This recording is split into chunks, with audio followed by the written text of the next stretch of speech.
যোৱা 6টামান বছৰ আগতে এদিন মই কৈছিলোঁ যে জুবিনৰ বিপথে পৰিচালিত কৰাত তেওঁৰ আশে-পাশে লাগি থকা মানুহখিনি জড়িত হৈ আছে। 6 বছৰ আগতে মই কি কৈছিলোঁ সি এতিয়াও সংবাদ মাধ্যমত বৰ্তমান সামাজিক মাধ্যমতো তাৰ উপস্থিতি আছে। সেয়েহে মোৰ গোটেই ঘটনাৰ সম্পৰ্কত মোৰ মতামত বা স্পষ্ট ভাৱ আজি নহয় 6 বছৰ আগতে মই ৰাইজৰ ওচৰত বা ৰাইজক মই জনাইছিলোঁ। জুবিন আমাৰ জাতীয় সম্পদ। জ্যোতিপ্ৰসাদ আগৰৱালা, বিষ্ণুপ্ৰসাদ ৰাভা আৰু ভূপেন হাজৰিকাৰ সমকক্ষ বুলি জুবিন গাৰ্গক অভিহিত কৰি মই জুবিনৰ সন্মুখত দিয়া এটি ভাষণো সামাজিক মাধ্যমত উপলব্ধ হৈ আছে।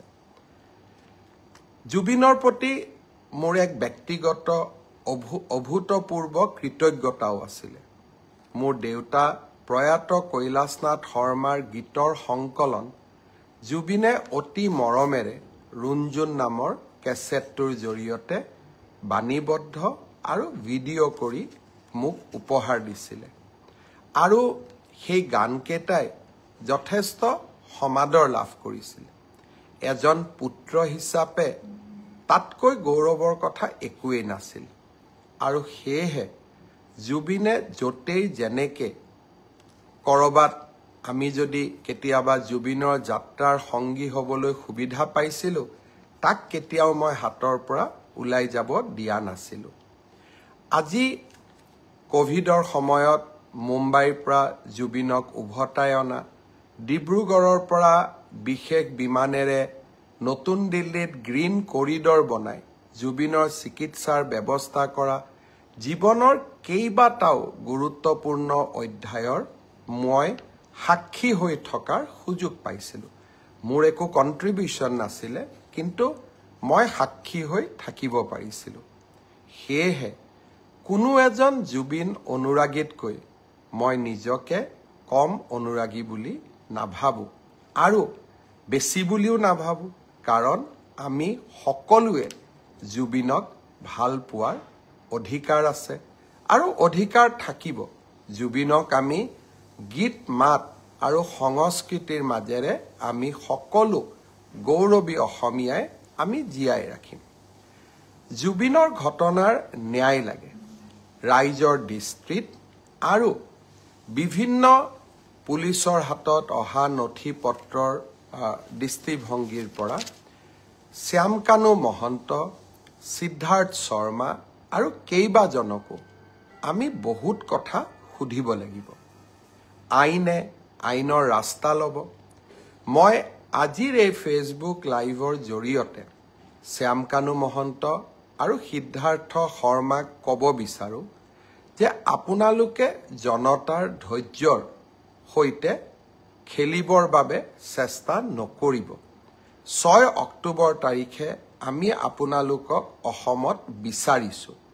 পূজাৰ কেইটামান দিনৰ বাবে আমি আপোনালোকক বিচৰা নাই যে দশমীলৈকে আপোনালোক আহক। দশমীৰ পিছতে 6 অক্টোবৰত আমি আপোনালোকক CIDৰ কাৰ্যালয়ত বিচাৰিছোঁ। আৰু আপোনালোকে ফেচবুক লাইভ কৰি বা একোখন পত্ৰ লিখি জনতা আৰু আইনৰ পৰা হাৰিব আপোনালোকে নোৱাৰিব। আপোনালোকে যদি সঁচাকৈ আপোনালোক নিৰ্দোষী, সাহসেৰে আহক, CIDৰ কাৰ্যালয়লৈ আহক, আপোনালোকে নিজৰ কথা কওক। আৰু যদি আপোনালোকে কথা ক'ব CIDক নোখোজে, আদালতৰ ওচৰত গৈ কওক। কিন্তু ৰাইজৰ ক্ষোভৰ সৈতে, যি ক্ষোভ এতিয়া অগণিত পৰিণত হৈছে, ক্ষোভৰ সৈতে আপোনালোকে খেলা নকৰিব। মই অসমৰ মুখ্যমন্ত্ৰী হিচাপে আপোনালোকক স্পষ্ট সকিয়নি দিব খুজিছোঁ যে অহা 6 অক্টোবৰৰ তাৰিখৰ দিনা আপোনালোকে নিশ্চিতভাৱে গুৱাহাটীলৈ আহি আপোনালোকে আপোনালোকৰ মন্তব্য, আপোনালোকৰ বক্তব্য আগবঢ়াওক। আইনে আইনৰ মাজেৰে গতি কৰিব। আৰু এটা কথা মই সকলোকে স্পষ্ট কৰি দিব খুজিছোঁ, কোভিডৰ সময়তো মই অসমবাসী জনসাধাৰণক এৰা নাছিলোঁ, বানপানীৰ সময়তো মই অসমবাসী জনগণক এৰা নাছিলোঁ, আৰু জীৱনত এটা দিন আহিছিল যে পিপি কিট পিন্ধিও কোভিডৰ ICUৰ ভিতৰত গৈ জনতাক সেৱা কৰাৰ চেষ্টা কৰিছিলোঁ। আৰু আজি যেতিয়া অসমৰ জনতাই জুবিনক ন্যায় দিয়াৰ বাবে আন্দোলন কৰিছে, তাৰ পৰা মই পৃথক নহয়, আৰু সেই কাম মই কৰিবই লাগিব। আৰু সেইকাৰণে মই আজি পুনৰ এবাৰ প্ৰতিশ্ৰুতি দিছোঁ যে জুবিনৰ ঘটনাৰ সৈতে জড়িত সকলো কেইগৰাকী ব্যক্তিক আইনৰ সন্মুখলৈ অনাৰ দায়িত্ব অসমৰ মুখ্যমন্ত্ৰী হিচাপে মোৰ, আৰু সেই দায়িত্ব মই কৰ্তব্য নিষ্ঠাৰে সৈতে পালন কৰিম, দায়বদ্ধতাৰে সৈতে মই পালন কৰিম। আগতেও বহু এনেকুৱা ঘটনা হৈছে, আসামী কেতিয়াবা 2টা দিন পলাই থাকে, কিন্তু আইনৰ হাত বহু দীঘল, আইনৰ ধৈৰ্য আছে, আৰু আইনে কেনেকৈ আগবাঢ়িব লাগে তাৰ বিষয়ে আইনে জানে, আৰু আইনে কাকো ৰেহাই নিদিয়ে।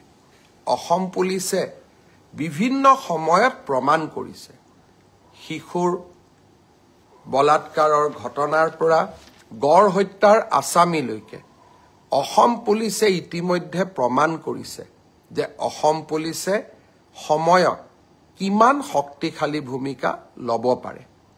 আৰু সেইকাৰণে কাৰোবাৰ মনত অকণমানো ধাৰণা থাকিব নালাগে যে এইখন চৰকাৰে জুবিনক ন্যায় দিয়াৰ প্ৰচেষ্টা নকৰিব। এইখন চৰকাৰে শ্যামকানু মহন্ত, সিদ্ধাৰ্থ শৰ্মাৰ দৰে ব্যক্তিৰ ওচৰত শিৰ নত কৰিব। এইখন চৰকাৰে অসমৰ ৰাইজৰ ওচৰত শিৰ নত কৰিব, সিদ্ধাৰ্থ শৰ্মা আৰু শ্যামকানু মহন্তৰ ওচৰত শিৰ নত নকৰে।